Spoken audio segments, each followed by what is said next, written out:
This is chapter 25 of Jane Eyre. The month of courtship had wasted, its very last hours were being numbered. There was no putting off the day that advanced, the bridal day, and all preparations for its arrival were complete. I, at least, had nothing more to do. There were my trunks, packed, locked, corded, ranged in a row along the wall of my little chamber. Tomorrow at this time they would be far on their road to London, and so should I, D.V., or rather not I, but one Jane Rochester, a person whom as yet I knew not. The cards of address alone remained to nail on. They lay, 4 little squares, in the drawer. Mr. Rochester had himself written the direction, Mrs. Rochester, blank Hotel, London, on each. I could not persuade myself to affix them, or to have them affixed. Mrs. Rochester, she did not exist. She would not be born till tomorrow, sometime after 8 o'clock in the morning, and I would wait to be assured she had come into the world alive before I assigned to her all that property. It was enough that in yonder closet, opposite my dressing table, garments said to be hers had already displaced my black stuff low-wood frock and straw bonnet, for not to me appertained that suit of wedding raiment, the pearl-colored robe, the vapory veil pendant from the usurped portmanteau. I shut the closet to conceal the strange, wraith-like apparel it contained, which at this evening hour, 9 o'clock, gave out certainly a most ghostly shimmer through the shadow of my apartment. I will leave you by yourself, white dream, I said. I am feverish. I hear the wind blowing. I will go out of doors and feel it. So, wedding day is coming up. It's supposed to be the following day. Jane's feeling a little uneasy about being Mrs. Rochester. She feels like it'll be a totally different person. A little apprehensive about that. And then we get a kind of gothic description of her wedding dress. Instead of being like, oh, a beautiful white puffball, it's like a wraith-like, ghost-like appearance, and it's at night, so it has this sort of weird, like, cast to it. It was not only the hurry of preparation that made me feverish, not only the anticipation of the great change, the new life which was to commence tomorrow. Both these circumstances had their share, doubtless, in producing that restless, excited mood, which hurried me forth at this late hour into the darkening grounds. But a third cause influenced my mind more than they. So, preparing for the wedding and the honeymoon, they're going to go right off afterwards. And also the weird change of name and change of circumstances is making Jane nervous, but there's a third unknown cause that's also contributing to this feverish feeling. I had at heart a strange and anxious thought. Something had happened which I could not comprehend. No one knew of or had seen the event but myself. It had taken place the preceding night. Mr. Rochester that night was absent from home, nor was he yet returned. Business had called him to a small estate of 2 or 3 farms he possessed 30 miles off. Business it was requisite he should settle in person, previous to his meditated departure from England. I waited now his return, eager to disburthen my mind, and to seek of him the solution of the enigma that perplexed me. Stay till he comes, reader, and I, when I disclose my secret to him, you shall share the confidence. So something happened the night before this chapter, and Jane wants Mr. Rochester to help her solve what this mysterious event was. And she's not going to tell us until she tells him. I sought the orchard, driven to its shelter by the wind, which all day had blown strong and full from the south, without, however, bringing a speck of rain. Instead of subsiding as night drew on, it seemed to augment its rush and deepen its roar. The trees blew steadfastly one way, never writhing round, and scarcely tossing back their boughs once in an hour. So continuous was the strain bending their branchy heads northward. The clouds drifted from pole to pole, fast following, mass on mass. No glimpse of blue sky had been visible that July day. It was not without a certain wild pleasure I ran before the wind, delivering my trouble of mind to the measureless air torrent thundering through space. Descending the laurel walk, I faced the wreck of the chestnut tree. It stood up black and riven. The trunk, split down the center, gasped ghastly. The cloven halves were not broken from each other, for the firm base and strong roots kept them unsundered below, though community of vitality was destroyed. The sap could flow no more. The great boughs on each side were dead, and next winter's tempest would be sure to fell one or both to earth. As yet, however, they might be said to form one tree, a ruin, but an entire ruin.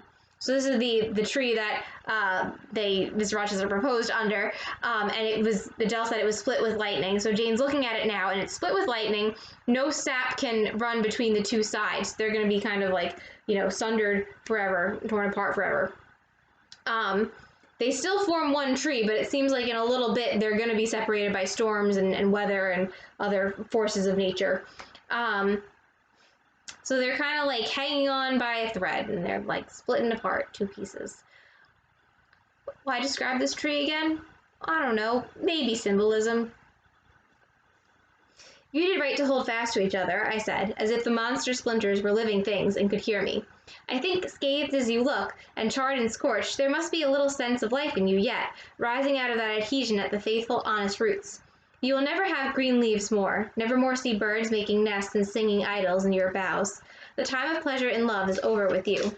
But you are not desolate. Each of you has a comrade to sympathize with him in his decay. As I looked up at them, the moon appeared momentarily in that part of the sky which filled their fissure. Her disk was blood-red and half overcast. She seemed to throw on me one bewildered, dreary glance, and buried herself again instantly in the deep drift of cloud. The wind fell for a second round Thornfield, but far away over wood and water poured a wild, melancholy wail. It was sad to listen to, and I ran off again. So we're getting some pretty gothic before the wedding imagery.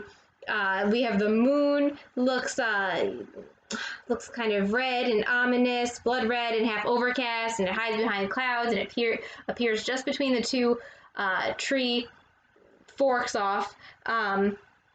And the wind has a melancholy wail, so it's sounding like a cry. And Jane thinks about how the trees, even though they'll be separate, they'll have someone to sympathize with in their decay, so someone to understand that they're going through a horrible event of nature. Here and there I strayed through the orchard, gathered up the apples with which the grass round the tree roots was thickly strewn. Then I employed myself in dividing the ripe from the unripe. I carried them into the house and put them away in the storeroom. Then I repaired to the library to ascertain whether the fire was lit, for though summer, I knew on such a gloomy evening Mr. Rochester would like to see a cheerful hearth when he came in. Yes, the fire had been kindled some time and burnt well. I placed his armchair by the chimney corner. I wheeled the table near it. I let down the curtain and had the candles brought in ready for lighting. More restless than ever when I had completed these arrangements, I could not sit still, nor even remain in the house. A little timepiece in the room and the old clock in the hall simultaneously struck 10. Jane's kind of doing all these little things and tasks just to keep herself busy, so she's pretty preoccupied. How late it grows, I said. I will run down to the gates. It is moonlight at intervals. I can see a good way on the road. He may be coming now, and to meet him will save some minutes of suspense.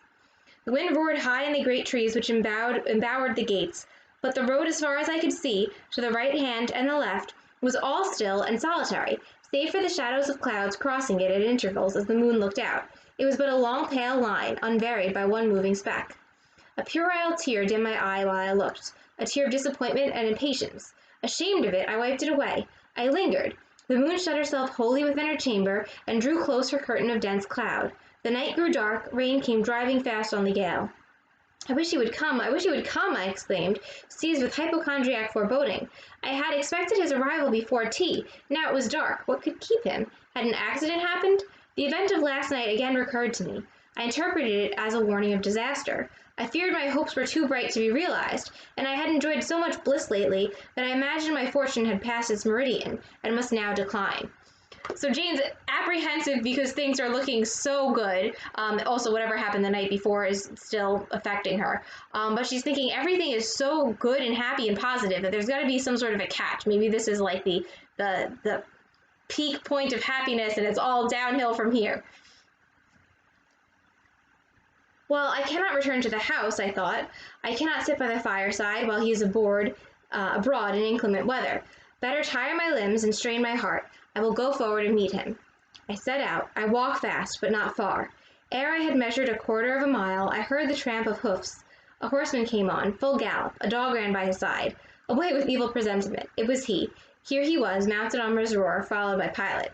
He saw me, for the moon had opened a blue field in the sky, and rode in it watery bright. He took his hat off, and waved it round his head. I now ran to meet him. There, he exclaimed, as he stretched out his hand and bent from the saddle. You can't do without me, that is evident. Step up on my boot toe. Give me both hands. Mount. So she does see Mr. Rochester in the lane. He pulls her up onto his horse. Hooray. I obeyed. Joy made me agile. I sprang up before him. A hearty kissing I got for a welcome, and some boastful triumph, which I swallowed as well as I could. He checked himself in his exultation to demand, But is there anything the matter, Janet, that you come to me at such an hour? Is there anything wrong? No, but I thought you would never come. I could not bear to wait in the house for you, especially with this rain and wind. Rain and wind indeed, yes. You are dripping like a mermaid. Pull my cloak round you. But I think you are feverish, Jane. Both your cheek and hand are burning hot. I ask again, is there anything the matter? Nothing now. I am neither afraid nor unhappy. Then you have been both? Rather, but I'll tell you all about it by and by, sir, and I dare say you will only laugh at me for my pains. I'll laugh at you heartily when tomorrow is past. Till then I dare not, my prize is not certain. This is you, who have been as slippery as an eel this last month, and as thorny as a briar rose? I could not lay a finger anywhere but I was pricked, and now I seem to have gathered up a stray lamb in my arms. You wandered out of the fold to seek your shepherd, did you, Jane? I wanted you, but don't boast. Here we are at Thornfield. Now let me get down. So Mr. Rochester is surprised that she's so, affectionate and happy and kind of genuine. She's been very, teasing and playful for the last month. And he can tell that something is wrong, and she admits it, but says she won't talk about it until they're inside. He landed me on the pavement. As John took his horse and he followed me into the hall, he told me to make haste and put something dry on, and then return to him in the library. And he stopped me as I made for the staircase, to extort a promise that I would not be long. Nor was I long. In 5 minutes I rejoined him. I found him at supper. Take a seat and bear me company, Jane. Please God, it is the last meal but one you will eat at Thornfield Hall for a long time. I sat down near him, but told him I could not eat. Is it because you have the prospect of a journey before you, Jane? Is it the thoughts of going to London that takes away your appetite? I cannot see my prospects clearly tonight, sir, and I hardly know what thoughts I have in my head. Everything in life seems unreal. Except me. I am substantial enough. Touch me. You, sir, are the most phantom-like of all. You are a mere dream. He held out his hand, laughing. Is that a dream? Said he, placing it close to my eyes. He had a rounded, muscular, and vigorous hand, as well as a long, strong arm. Yes, though I touch it, it is a dream, said I, as I put it down from before my face. Sir, have you finished supper? Yes, Jane. I rang the bell and ordered away the tray. When we were again alone, I stirred the fire, and then took a low seat at my master's knee. It is near midnight, I said. Yes, but remember, Jane, you promised to wake with me the night before my wedding. I did, and I will keep my promise, for an hour or two at least. I have no wish to go to bed. Remember when Mr. Rochester was still pretending to be in love with Blanche, and he goes to Jane after Mr. Mason is attacked at night, and they're walking around in the garden the morning after, and he's like, oh, isn't Blanche great? Will you promise to wait up with me on the night before our marriage? So that's what he's referring to here. I did, and I will keep my promise for an hour or two at least. I have no wish to go to bed. Are all your arrangements complete? All, sir. And on my part likewise, he returned. I have settled everything, and we shall leave Thornfield tomorrow within half an hour after our return from church. Very well, sir. With what an extraordinary smile you uttered that word. Very well. Jane, what a bright spot of color you have on each cheek, and how strangely your eyes glitter. Are you well? I believe I am. Believe? What is the matter? Tell me what you feel. I could not, sir. No words could tell you what I feel. I wish this present hour would never end. Who knows what fate the next day may come charged? Who knows with what fate the next day may come charged? This is hypochondria, Jane. You have been overexcited or overfatigued. Do you, sir, feel calm and happy? Calm? No, but happy to the heart's core. I looked up at him to read the signs of bliss in his face. It was ardent and flushed. So Jane is struggling to kind of express what she's feeling. She says that she wishes this hour would never end because she doesn't know what tomorrow is going to bring. He says that she's overreacting. She's too nervous about this. She's probably overexcited or overtired. She asks him if he feels calm and happy. He doesn't feel calm, but he feels happy. And he does. His face looks ardent and flushed, so that is happy. Give me your confidence, Jane, he said. Relieve your mind of any weight that oppresses it by imparting it to me. What do you fear? That I shall not prove a good husband? It is the idea farthest from my thoughts. Are you apprehensive of the new sphere you are about to enter, of the new life into which you are passing? No. You puzzle me, Jane. Your look and tone of sorrowful audacity perplex and pain me. I want an explanation. Then, sir, listen. You were from home last night. I was, I know that, and you hinted a while ago at something which had happened in my absence. Nothing probably of consequence, but in short it has disturbed you. Let me hear it. Mrs. Fairfax has said something, perhaps, or you have overheard the servants talk? Your sensitive self-respect has been wounded? No, sir. It struck 12. I waited till the timepiece had concluded its silver chime, and the clock its hoarse, vibrating stroke, and then I proceeded. Get a lot of midnight times in this chapter and in previous chapters, possibly a Cinderella allusion, or just a sort of gothic setting of the tone. You know, dead night, midnight is pretty creepy. All day yesterday I was very busy, and very happy in my ceaseless bustle, for I am not, as you seem to think, troubled by any haunting fears about the new sphere, etc. I think it a glorious thing to have the hope of living with you, because I love you. No, sir, don't caress me now. Let me talk undisturbed. And note that some of what Mr. Rochester has mentioned were things that Jane was concerned about, but she had the plan of writing to her uncle and seeing if she could get some money from him and being on equal footing, and she's a little nervous about being Mrs. Rochester. There's still a surreal quality to everything, but she seems to be feeling more secure and comfortable about marrying him. But there's something else, so he keeps trying to predict what it is, and she keeps waiting to have to explain. So now this is our explanation.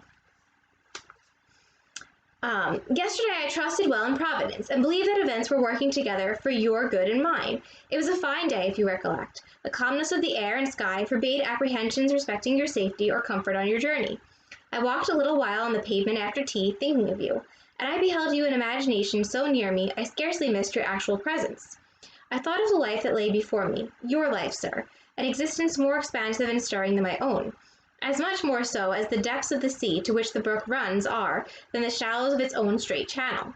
I wondered why moralists call this world a dreary wilderness. For me it blossomed like a rose. Just at sunset, the air turned cold and the sky cloudy. I went in. Sophie called me upstairs to look at my wedding dress, which they had just brought, and under it in the box I found your present, the veil which, in your princely extravagance, you sent for London. Resolved, I suppose, since I would not have jewels, to cheat me into accepting something as costly. I smiled as I unfolded it, and devised how I would tease you about your aristocratic tastes and your efforts to mask your plebeian bride in the attributes of a peeress. I thought how I would carry down to you the square of unembroidered blonde I had myself prepared as a covering for my low-born head, and ask if that was not good enough for a woman who could bring her husband neither fortune, beauty, nor connections. I saw plainly how you would look, and heard your impetuous Republican answers and your haughty disavowal of any necessity on your part to augment your wealth, or elevate your standing, by marrying either a purse or a coronet. How well you read me, you witch, interposed Mr. Rochester. But what did you find in the veil besides its embroidery? Did you find poison or a dagger, that you look so mournful now? So, Mr. Rochester splurges on this gorgeous London veil. Jane had a little, just plain unembroidered veil that she was going to use, and then she was going to go down with the plain veil and tease him and go on. And Mr. Rochester says, oh, you know me so well, but what happened with the veil that made you so upset? No, sir. Besides the delicacy and richness of the fabric, I found nothing save Fairfax Rochester's pride, and that did not scare me, because I am used to the sight of the demon. But, sir, as it grew dark, the wind rose. It blew yesterday evening, not as it blows now, wild and high, but with a sullen moaning sound, far more eerie. I wished you were at home. I came into this room, and the sight of the empty chair and fireless hearth chilled me. For some time after I went to bed I could not sleep. A sense of anxious excitement distressed me. The gale still rising seemed to my ear to muffle a mournful undersound. Whether in the house or abroad I could not at first tell, but it recurred, doubtful yet doleful at every lull. At last I made out it must be some dog howling at a distance. I was glad when it ceased. On sleeping, I continued in dreams the idea of a dark and gusty night. I continued also the wish to be with you, and experienced a strange, regretful consciousness of some barrier dividing us. During all my first sleep, I was following the windings of an unknown road. Total obscurity environed me. Rain pelted me. I was burdened with the charge of a little child. A very small creature, too young and feeble to walk, and which shivered in my cold arms, and wailed piteously in my ear. I thought, sir, that you were on the road a long way before me, and I strained every nerve to overtake you, and made effort on effort to utter your name and entreat you to stop. But my movements were fettered, and my voice still died away, inarticulate, while you, I felt, withdrew farther and farther every moment. So, after getting the veil, the wind picks up, and it's not like a raging storm, but it has this sort of mournful moaning sound to it, and then Jane feels like she hears a weird undersound that's also a sad moan, and she thinks it's a dog, and then it finally stops. But when she's dreaming, she dreams of another gusty, windy night, and she's dreaming of a small child, which she had mentioned usually signals trouble or some impending disaster. Before, she dreamed of a small child before she is called back to Gateshead after John Reed's death, and then eventually Mrs. Reed's death. And Bessie apparently dreamed of a small child before Bessie's sister passed away. So that's kind of ominous. So Jane feels like there's some sort of barrier between her and Mr. Rochester in the dreams. She made an effort to utter his name and entreat you to stop, but my movements were fettered and my voice still died away inarticulate. So she tries to speak his name and she can't, and she tries to move and she can't. You may have had that experience too, where you're dreaming and you're sort of pushing through to consciousness, and you realize that you're not. When you're moving in the dream, you're not moving in real life, and when you're trying to speak in the dream, you can't speak in real life. That's sometimes why we talk in our sleep. So she's having that sensation of sort of like powerlessness, helplessness, and she can't get to Mr. Rochester, and she's also carrying this little child. So that's very uncomfortable. And these dreams weigh on your spirits now, Jane. When I am close to you, little nervous subject, forget visionary woe and think only of real happiness. You say you love me, Janet. Yes, I will not forget that, and you cannot deny it. Those words did not die inarticulate on your lips. I heard them clear and soft, a thought too solemn, perhaps, but sweet as music. I think it is a glorious thing to have the hope of living with you, Edward, because I love you. Do you love me, Jane? Repeat it. I do, sir. I do with my whole heart. So he tries to reassure her, says that she said to him in real life that she loves him, and that's a comfort to him, and, everything basically just reassuring her. Well, he said, after some minutes' silence, it is strange, but that sentence has penetrated my breast painfully. Why? I think because you said it with such an earnest religious energy, because your upward gaze at me now is the very sublime of faith, truth, and devotion. It is too much as if some spirit were near me. Look wicked, Jane, as you know well how to look. Coin one of your wild, shy, provoking smiles. Tell me you hate me, tease me, vex me, do anything but move me. I would rather be incensed than saddened. So he says, I'd rather be angry than sad for you. So he's a little concerned that she's speaking so seriously and that she's looking at him with such reverence, almost a religious reverence. I will tease you and vex you to your heart's content when I have finished my tale, but hear me to the end. I thought, Jane, you had told me all. I thought I had found the source of your melancholy in a dream. I shook my head. What, there is more? But I will not believe it to be anything important. I warn you of incredulity beforehand. Go on. The disquietude of his air, the somewhat apprehensive impatience of his manner, surprised me, but I proceeded. So he seems a little bit nervous by the fact that there's more to her story. I dreamt another dream, sir, that Thornfield Hall was a dreary ruin, the retreat of bats and owls. I thought that of all the stately front nothing remained but a shell-like wall, very high and very fragile-looking. I wandered on a moonlight night through the grass-grown enclosure within. Here I stumbled over a marble hearth, and there over a fallen fragment of cornice. Wrapped up in a shawl, I still carried the unknown little child. I might not lay it down anywhere, however tired were my arms. However much its weight impeded my progress, I must retain it. I heard the gallop of a horse at a distance on the road.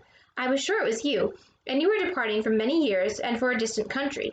I climbed the thin wall with frantic, perilous haste, eager to catch one glimpse of you from the top. The stones rolled from under my feet, the ivy branches I grasped gave way, the child clung round my neck in terror, and almost strangled me. At last I gained the summit. I saw you like a speck on a white track, lessening every moment. The blast blew so strong I could not stand. I sat down on the narrow ledge. I hushed the scared infant in my lap. You turned an angle of the road. I bent forward to take a last look. The wall crumbled. I was shaken. The child rolled from my knee. I lost my balance, fell, and woke. So she has another disturbing dream. Thornfield is a ruin. It's just like the front wall of it, and that's all. She still has a child with her. It seems like it's the same child. She can't put the child down, but the child is kind of slowing her progress. She's trying to see Mr. Rochester. He's leaving for many years for distant countries, so they're going to be separated. She tries to climb the wall. The child holds onto her neck and almost strangles her. And then she sees Mr. Rochester go away. There's a blast of wind. She sits down on the ledge. She looks forward to see Mr. Rochester again. The wall crumbled, and then the child falls, and then she falls, and then she wakes up. Now, Jane, that is all. All the preface, sir. The tale is yet to come. On waking, a gleam dazzled my eyes. I thought, oh, it is daylight. But I was mistaken. It was only candlelight. Sophie, I suppose, had come in. There was a light in the dressing table, and the door of the closet, where before going to bed I had hung my wedding dress and veil, stood open. I heard a rustling there. I asked, Sophie, what are you doing? No one answered, but a form emerged from the closet. It took the light, held it aloft, and surveyed the garments pendant from the portmanteau. "Sophie, Sophie!" I again cried, and still it was silent. I had risen up in bed. I bent forward. First surprise, then bewilderment came over me, and then my blood crept cold through my veins. Mr. Rochester, this was not Sophie. It was not Leah. It was not Mrs. Fairfax. It was not... No, I was sure of it, and am still. It was not even that strange woman, Grace Poole. It must have been one of them, interrupted my master. No, sir, I solemnly assure you to the contrary. The shape standing before me had never crossed my eyes within the precincts of Thornfield Hall before. The height, the contour were new to me. Describe it, Jane.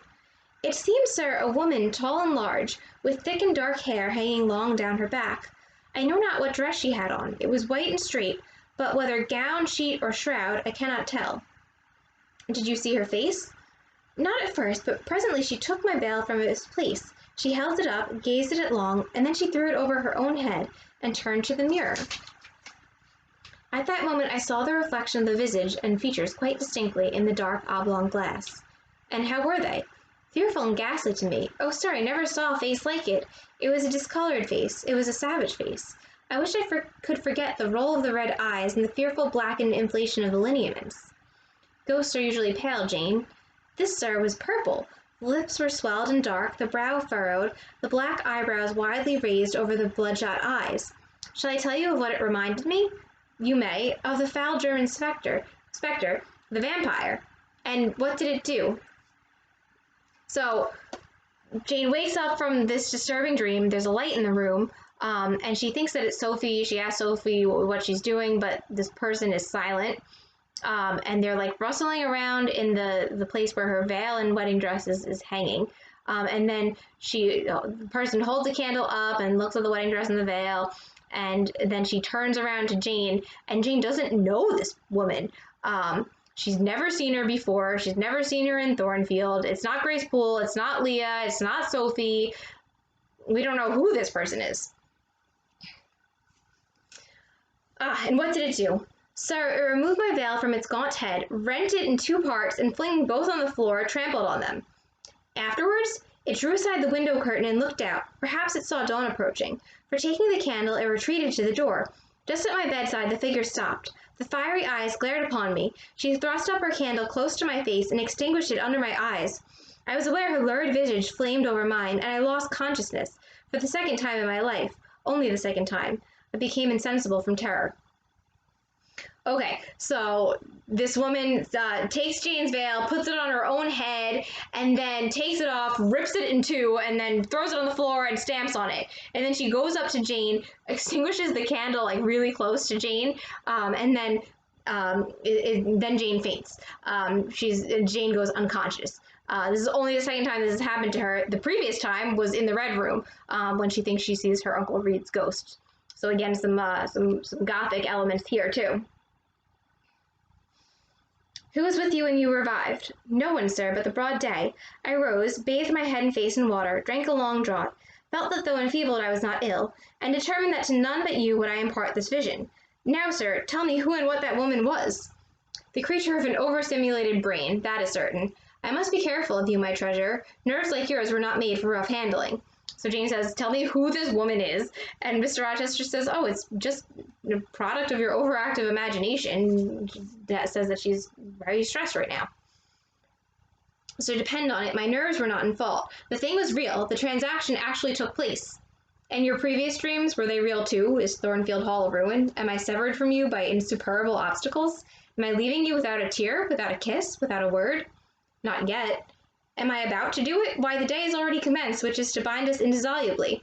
And when we are once united, there shall be no recurrence of these mental terrors. I guarantee that. Mental terrors, sir! I wish I could believe them to be such, only such. I wish it now more than ever, since even you cannot explain to me the mystery of that awful visitant. And since I cannot do it, Jane, it must have been unreal. But, sir, when I said so to myself on rising this morning, and when I looked round the room to gather courage and comfort from the cheerful aspect of each familiar object in full daylight, there, on the carpet, I saw what gave the distinct lie to my hypothesis, the veil, torn from top to bottom in two halves. So when she wakes up, in bright sunlight, she's going to look around the room to kind of ground herself and, remind herself that she's in a comfortable place.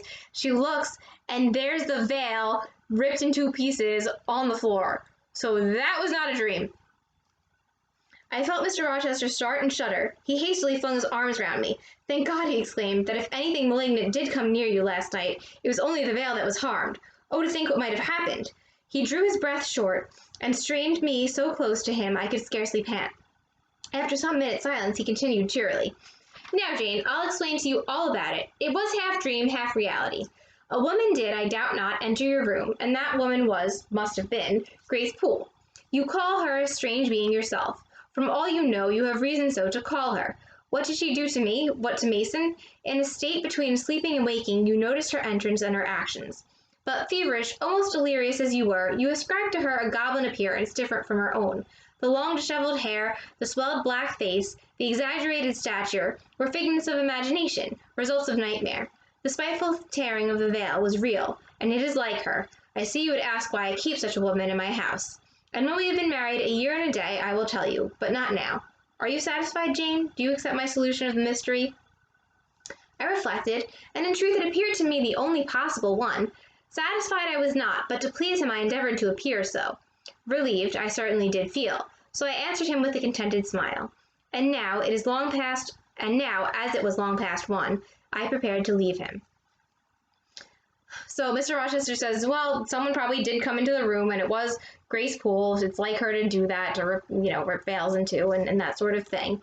He says that because Jane was like half asleep, she probably imagined Grace looking different than she actually does, and that would explain why Jane saw someone unfamiliar.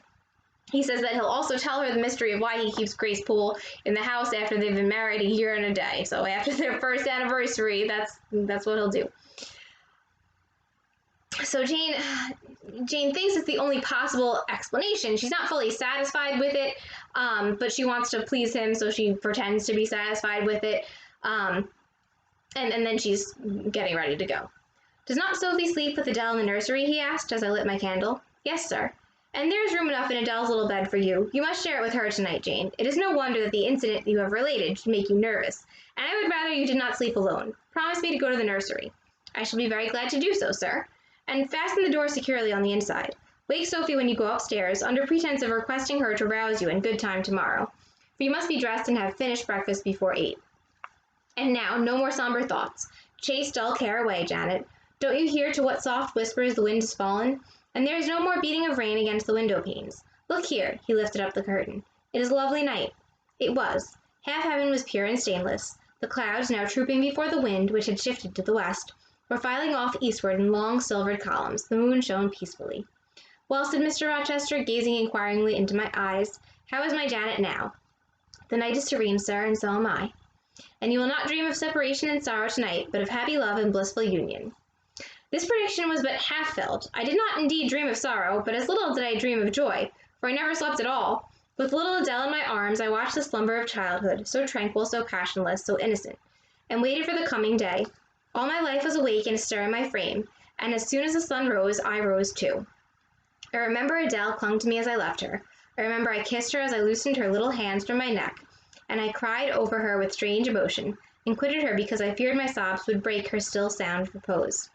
She seemed the emblem of my past life, and he I was now to array myself to meet, the dread but adored type of my unknown future day. So Mr. Rochester does ask that Jane sleeps in the same room with Adele and Sophie, and he says, "Wake up Sophie as you go up there to remind you to get up tomorrow."